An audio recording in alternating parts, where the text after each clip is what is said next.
Come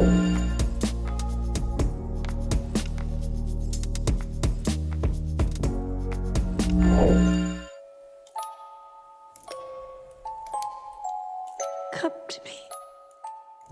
Hello and welcome to Arts 24, where we're meeting a courageous Persian performer, an up-and-coming Franco-Algerian filmmaker, and the stars of a new-gen version of vampire flick Nosferatu, starring Lily-Rose Depp. Well, first, in Iran, authorities have arrested a singer who performed on YouTube without covering her hair. Parastu Ahmadi's online concert quickly went viral, attracting the attention of the security services, who raided her home. There's now a legal case against her as the 27-year-old singer stands accused of defying Iran's strict morality laws for women. Iranian legislation has banned female singers from performing solo in public for more than 45 years. However, one woman did manage to stage a concert in Tehran back in 2001. It was her first and last gig at home. Since then, Sepideh Raisadat has made a name for herself on the international stage. France 24's Aurore Dupuis and Nasrin Benzebouchi met Sepideh just before her concert in Paris. Armed with her sitar and her voice, Sepideh Raisadat is touring the world to raise awareness. We met her in Paris after a string of concerts in New York, Singapore, Berlin. She left Tehran more than 2 decades ago and dreams of singing at home someday. Women's voice is symbolically very much connected to women's rights. Banning women from singing is ignoring their right. Imagine tomorrow here in Paris, the government of France says that from tomorrow nobody is allowed to listen to Edith Piaf. And from tomorrow, Adele cannot go on stage anymore. So that's what happened to the people in Iran. Sepideh was born just after the 1979 Islamic Revolution, when music was criminalized. Those found guilty were fined, lashed, or imprisoned. Sepideh's passion for music started at the age of 9, singing at family reunions, discreetly studying in her teacher's basement, namely the master of traditional Persian music, Parissa. People were not allowed to dance, to play music. They were breaking musical instruments, and the police came and they wanted to control in the houses and in private lives of people. And so what did you do then? We were still having our parties, and we were listening to music. I could not live without music. At 21, Sepideh did the unthinkable for an Iranian female artist. While laws eased for men, women remained forbidden from singing solo in public. Sepideh became the first to defy the ban.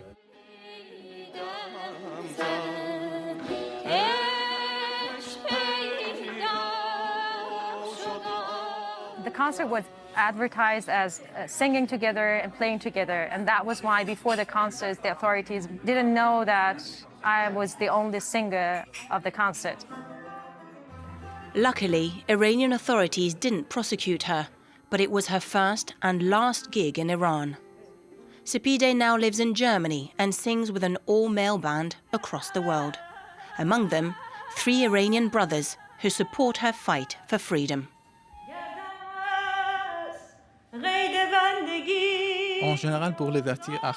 Generally, it's difficult for artists, but for women, it's even worse. Despite this, their voices cross borders and show the power of music in the face of adversity. Through her work, Sepideh hopes to preserve the art of traditional female singing.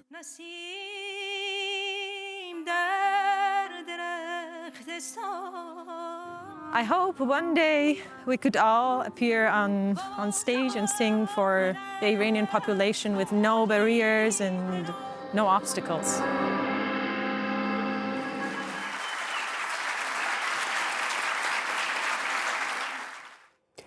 Now to a filmmaker who's exploring the effects of Algeria's civil war on today's society for a thriller that sees a police officer and a psychiatrist battling to solve a kidnapping.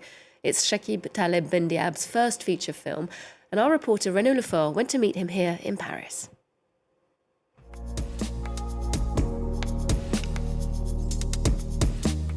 Revisiting the neighborhood of his youth, Chakib Taleb-Bendiab has fond memories of this part of Paris. I was about 17 when I left Algeria. I was a student, and this neighborhood meant a lot to me. We'd swap DVDs or get together late at night for screenings or talk about the latest Scorsese film on 35mm. It was a real shock when we arrived from Algeria, which was in the middle of a dark decade, and we were afraid of everything. Even art was dangerous.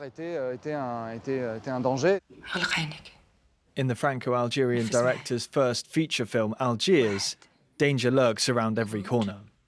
Police are investigating the kidnapping of a young girl in modern-day Algeria, while haunted by flashbacks of the civil war.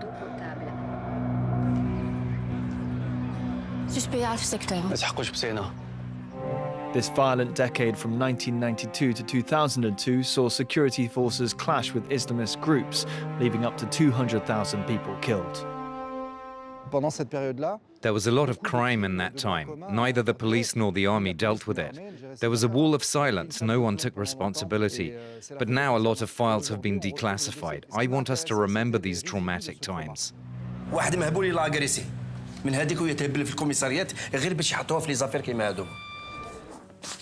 Central to the film is the relationship between a psychiatrist and a police inspector, both determined to uncover the truth. مش المرة الأولى تاعو يعرف مليح الحومة سينو علاش يدير ماسك وحده في الطوموبيل في الليل باش ما يعقلوش. For his research, the director spent time embedded with the juvenile delinquency division of the police in Algiers. They gave us more access and let us see the files. Maybe because this had never been done before. This homegrown feature was shot in just 27 days on a budget of €500,000. The money came through an Algerian production company. 95% of the crew is Algerian, and so are all the actors. It's made by Algerians for Algerians. Chakib Taleb-Bendiab is hoping to put his country's history in the spotlight. Algerians are brave, resilient, and they have a zest for life. To go through all that and to be able to rebuild is an achievement in itself.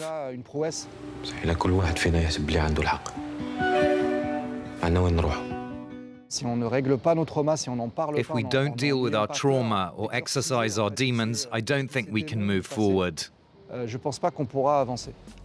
The film was chosen to represent Algeria at the Academy Awards. The filmmaker's now keen to return to the Sahara, where he made his second short film. He's tight-lipped about future projects, but his mantra remains the same. C'est toujours pareil. Quand un film est terminé, finishing a film is an exceptional achievement. Finishing an Algerian film is a miracle. Ça, il faut le savoir.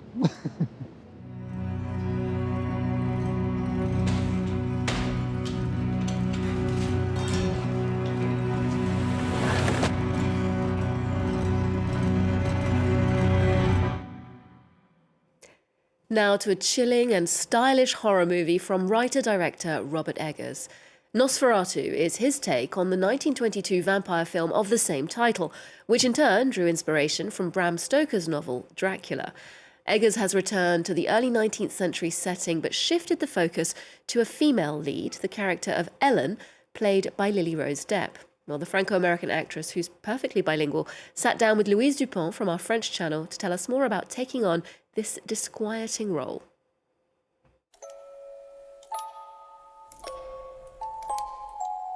Come to me. Come to me.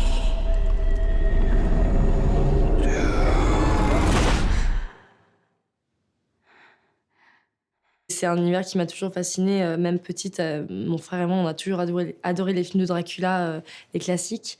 Et donc, quand j'ai entendu parler du fait que Robert Eggers allait faire son Nosferatu, je me suis dit que ça allait être... qu'il n'y aurait pas pu avoir une combinaison réalisateur-concept plus parfait. I've never shared my secret with any soul. You've had these spells since childhood. Tell me what you can from the beginning. C'est un rôle qui demande beaucoup de lâcher prise physiquement, émotionnellement, qui est très, qui demande ouais, vraiment un lâcher prise total, une confiance aussi, je pense, absolue dans son réalisateur. It is like a dream. It was our wedding. When we turned around, everyone was dead. The stench of their bodies was horrible. Standing before me was death. But I'd never been so happy. Je pense que c'est une manière de parler du désir, c'est une manière de parler de sexualité, aussi juste d'envie qu'on peut avoir, qu'on se dit qu'on n'est pas censé avoir. Je pense que pour moi, mon personnage, c'est quelqu'un qui est un peu en guerre avec elle-même, qui est très tiraillée entre, si vous voulez, le monde des vivants et le monde des morts. Et je pense que son mari, c'est pour moi vraiment son pilier qui la raccroche à ce monde et à cette vie qu'elle voudrait vouloir. Le vampire, il représente pour moi vraiment ses désirs cachés. C'est pour moi un symbole de beaucoup de choses qu'elle essaye de cacher en elle ou en tout cas de comprendre chez elle.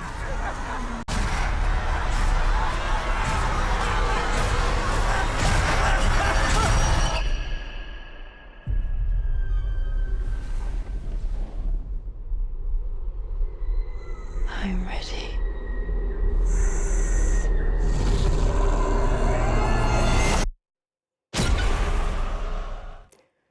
Well, we're wrapping up the show with an exhibition featuring the work of artist Nadia Léger, whose paintings bridge the gaps between cubism and abstraction and suprematism and realism.